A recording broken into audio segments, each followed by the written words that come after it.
جہاں پر خود امام حمام یہ فرماتے ہیں کہ دیکھو نور کو وہ طاقت دی گئی ہے، نور کو وہ قوت دی گئی ہے، اور یہ ایسی قوت ہے کہ چاہے تو اپنے مقام سے چیزوں کو ڈسپلیس کر دے، ہٹا دے اب مرتبہ اس کے مقام کو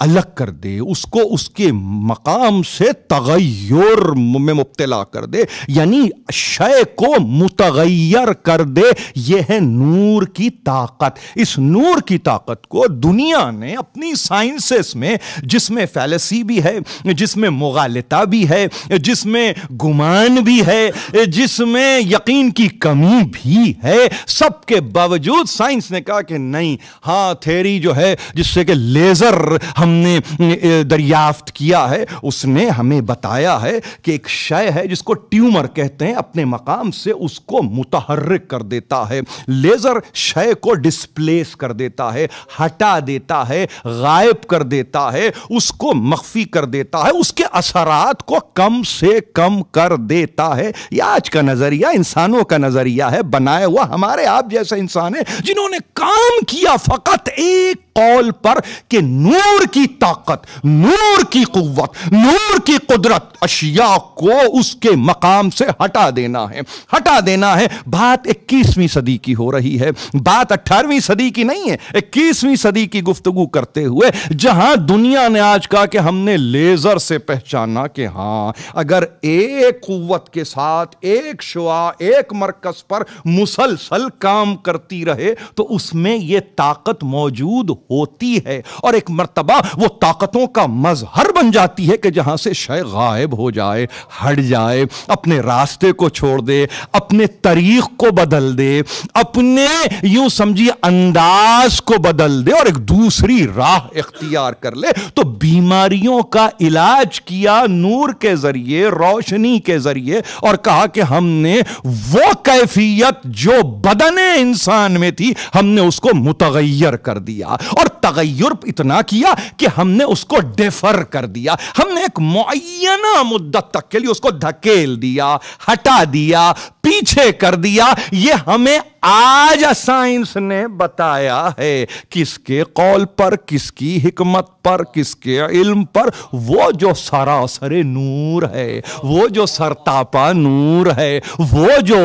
قدرت پر اس کے یکتا ہونے کی گواہ بن رہا ہے، یعنی وہ ہے کہ جو اللہ کی تنہائی پر، اس کی وحدانیت پر گواہ بن رہا ہے۔ ان قوتوں کو ذہن میں محفوظ کیجئے، اور اس کے بعد یہ کہا کہ دیکھو اگر مسلسل نور ایک مرتبہ ایک خاص مرکز پر اثر ڈالے تو وہ مرکز نہیں رہتا، شے متحرک ہو جاتی ہے، منقلب ہو جاتی ہے۔ دلوں کو منقلب کرنے والا نور، مزاجوں کو بدل دینے والا نور، آپ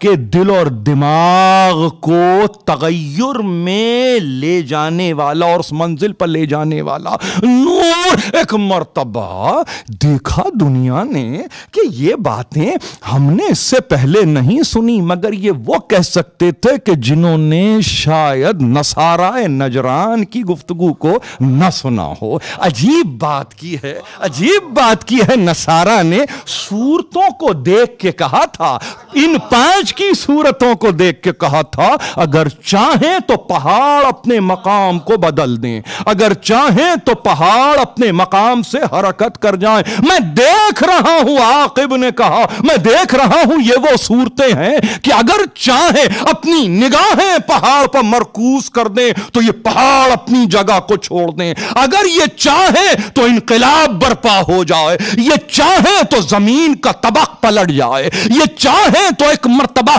زمین اپنی حرکت سے متغیر ہو جائے، یہ چاہیں تو قیامت آ جائے، یہ چاہیں تو صورت بدل جائے، یہ چاہے تو انسان خنزیر میں تبدیل ہو جائے، یہ تبدیلی کسی اور سے ممکن نہیں ہے، بتانے والا اسی گھرانے کا ہے، بتائے گا کہ دیکھو یہ تغیر اگر سمجھتے ہو نا تو یہ تغیر نتیجہ کس کا ہے؟ یہ نور کا نتیجہ تغیر ہے، یہ نور ہے جو ایسا تغیر پیدا کر دے گا جس کے نتیجے میں تم کسی وقت جا کے کہو گے ہاں لیزر ہماری سمجھ میں آ جا رہا ہے، ہمیں لیزر سے نہیں سمجھ میں آتا کہ نور کیا ہے، ہمیں محمد و آل محمد سے سمجھ میں آتا ہے کہ نور کیا ہے۔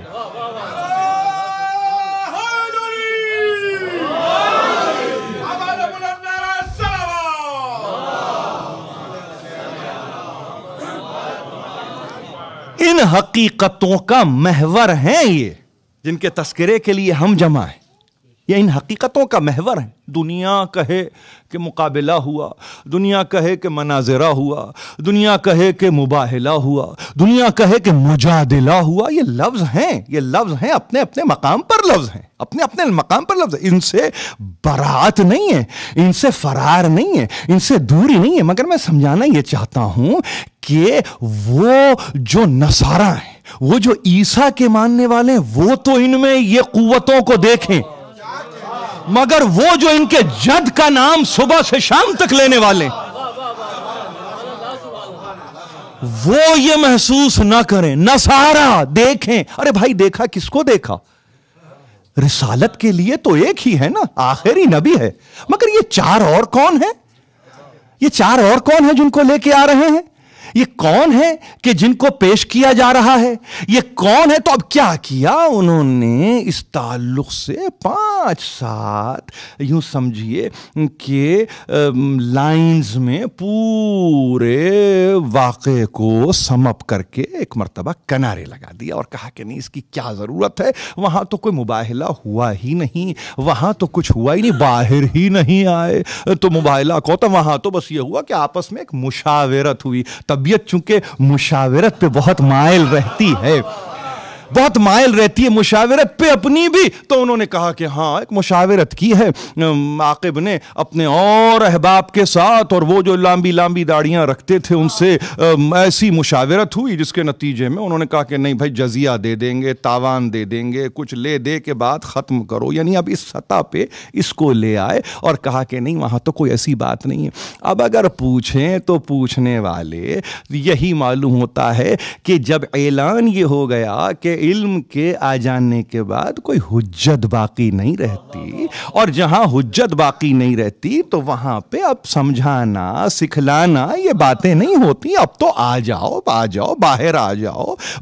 جاؤ۔ اب اگر ان میں کوئی 5 برس کا ہے تو اس کو دیکھ لو، 6 برس کا ہے تو دیکھ لو، 18 برس کی کوئی ہے تو دیکھ لو، اور اگر کوئی ایسا ہے جس کو محسوس کرتے ہو کہ سن 30-32 برس کا ہے تو دیکھ لو، میں تو بوڑھا ہوتا جا رہا ہوں، ظاہر 9 ہجری ہے، 61 برس کی عمر ہے، سرکار رسالت مآب کی دیکھو، مگر یاد رکھو یہ وہ اولی العلم ہیں قائما بالقسط کہ جن سے ظلم کا تصور، جن سے ظلم کے تعلق سے احتمال بھی نہیں کیا جا سکتا، اور ان کا عالم یہ ہے کہ یہ عدل پر ہیں، یہ روز ازل بھی اس کی یکتائی پر گواہ تھے، یہ 9 ہجری 24 ذی الحج بھی گواہ بننے جا رہے ہیں، جو وہاں ہوا سو ہوا، جو یہاں ہوگا اب ہوگا۔ یہی کیفیت ہے کہ ایک مرتبہ صورتوں کو دیکھنے کے بعد، شکلوں کو دیکھنے کے بعد، ایک مرتبہ ایک کی صورت، یہ آپ نے کہا یہ پنجتن ہیں، آپ نے کہا یہ وہ خمسہ اراکین ہیں کہ جن کو پیش کیا گیا، ارے یہ انوار ہیں، خمسہ انوار، 5 نور ہیں جن کی اصل ایک ہے، جن کا ابتدا سے انتہا تک ایک تسلسل ایک ہی ہے، ان میں الگ کوئی نہیں ہے۔ وہاں کہہ دیا